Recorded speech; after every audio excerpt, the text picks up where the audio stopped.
Hello everyone, welcome to Fame World Educational Hub.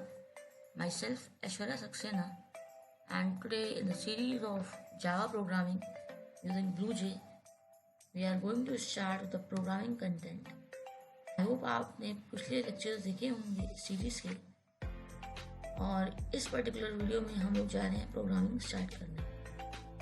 So for that this is the BlueJ software जो आप use करने वाले हैं. और यहाँ पर हम लोग प्रोजेक्ट में जाके न्यू प्रोजेक्ट क्रिएट करते हैं. हम लोग यहाँ से एक लोकेशन चूज़ कर सकते हैं कि जहाँ पर हमको अपना वीडियो सेव कराना है.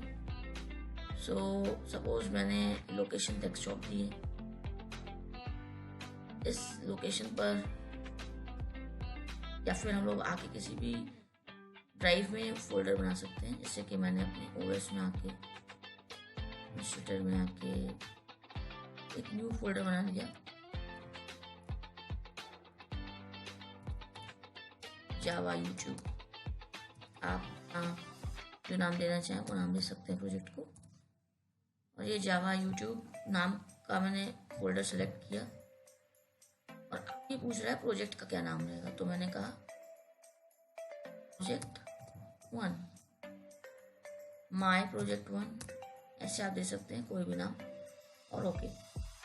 तो आप देखिए यहाँ पर आपका एक नया प्रोजेक्ट विंडो ओपन होकर आ गई है. उसमें पहले मेरे से पहले के प्रोग्राम मेरे ओपन थे. यहाँ हम लोग जो नई क्लासेस क्रिएट करेंगे वो क्लासेस होंगी. तो आप देख सकते हैं यहाँ पर एक ये आपका न्यू प्रोजेक्ट जो है BlueJ project my project 1 open होकर आ गया है, जो कि आपका प्रोजेक्ट है जो अभी आपने क्रिएट किया है.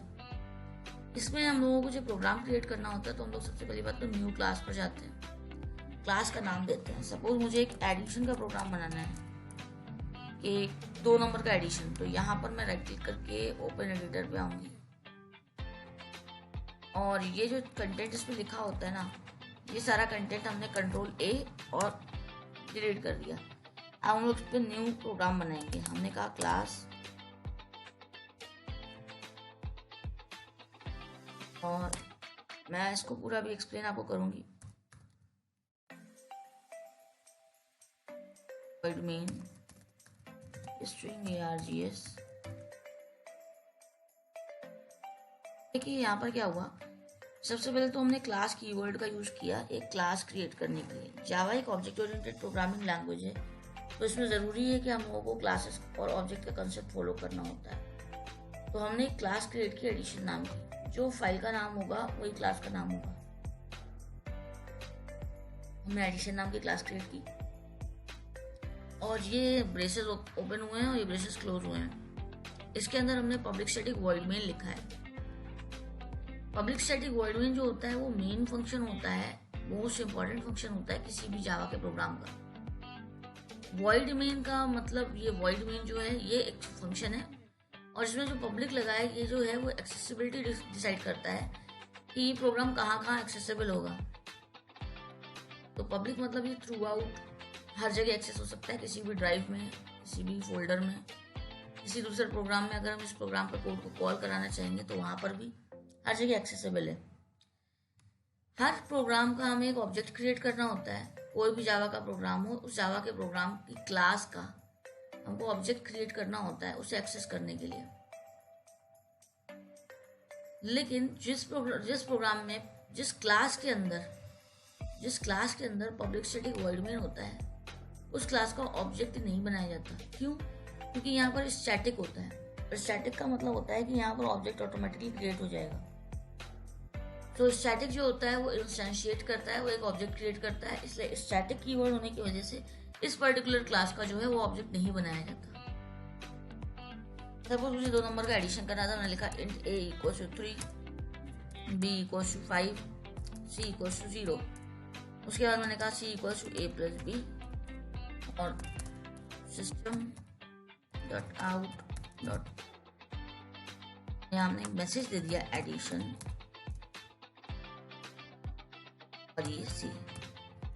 तो ये प्रोग्राम मेरा हो गया कंप्लीट, और मैंने Ctrl+S से सेव कर दिया. अब देखिए यहाँ क्या हो रहा है कि पब्लिक स्टैटिक वॉइड मेन जो कि मेन फंक्शन है, ये देखिए दोनों चीज़ें होना ज़रूरी है प्रोग्राम में. इसके बाद हमारा प्रोग्राम स्टार्ट होता है. तो हमने यहाँ इंटीजर टाइप के 3 वेरिएबल ले लिए, A, B और C.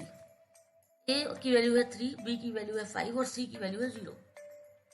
इस प्रोग्राम में हो क्या रहा है, ये प्रोग्राम में यहाँ पर कमेंट लगा रही हूँ। कमेंट जो होता है वो प्रोग्राम रन करने पे एग्जीक्यूट नहीं होता। तो ये प्रोग्राम है आपका राइट अ प्रोग्राम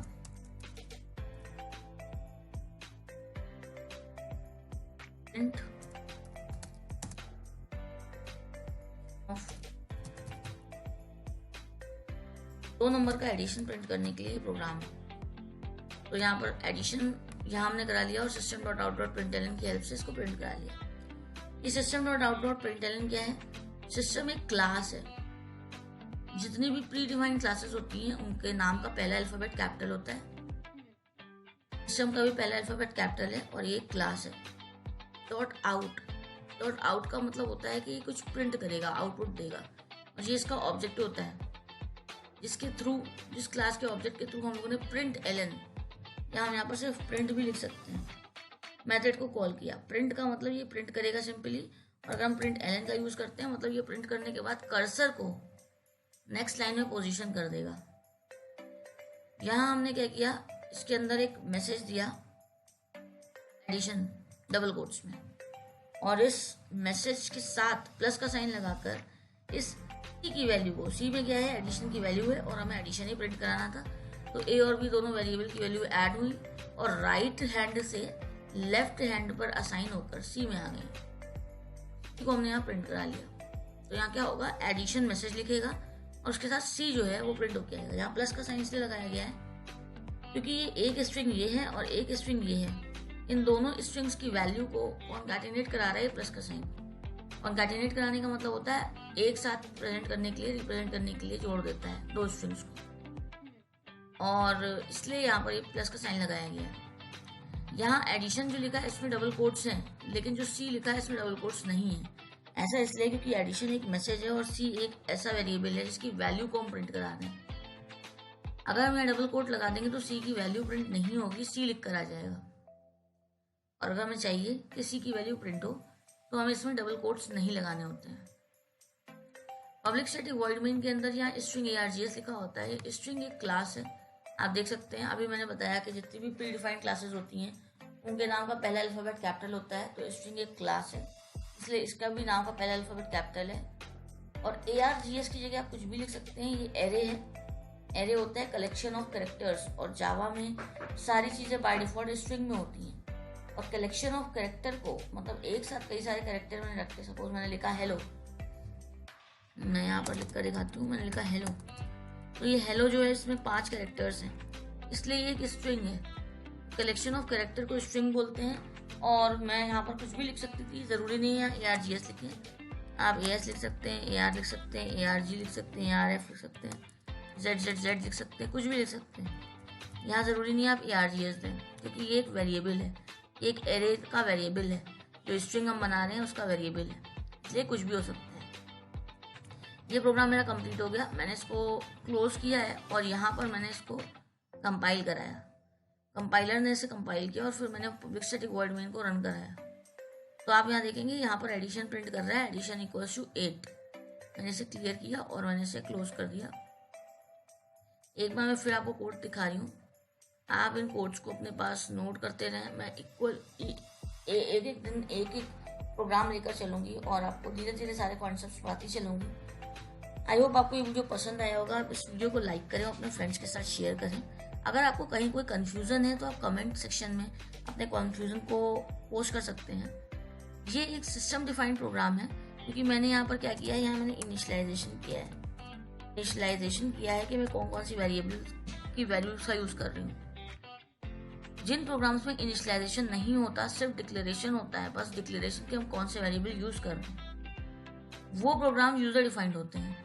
क्योंकि इस प्रोग्राम में इनिशियलाइजेशन कर दिया गया है तो ये प्रोग्राम जब भी रन होगा तो इसका आउटपुट एडिशन इक्वल्स टू 8 ही आने वाला है। हमको पहले से वैल्यू पता है ए और बी की, इसलिए ये एक सिस्टम डिफाइंड प्रोग्राम है।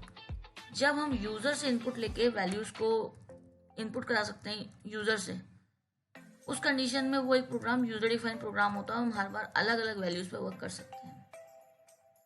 आई होप आपको मेरी बात समझ में आई होगी। अगर आपको ये वीडियो अच्छा लगा हो तो प्लीज़ इसे लाइक करें। अगर आपकी कोई क्वेरी है तो आप उसे कमेंट करें। चैनल पर नए हैं then please subscribe the channel It supports me to make more videos. And also press the notification bell, क्योंकि नोटिफिकेशन बेल प्रेस करने से आपको मेरे चैनल के लेटेस्ट अपलोड्स के नोटिफिकेशन आते रहेंगे, आपसे कोई भी वीडियो मिस नहीं होगा। Thank you for watching, see you in the next lecture, stay tuned.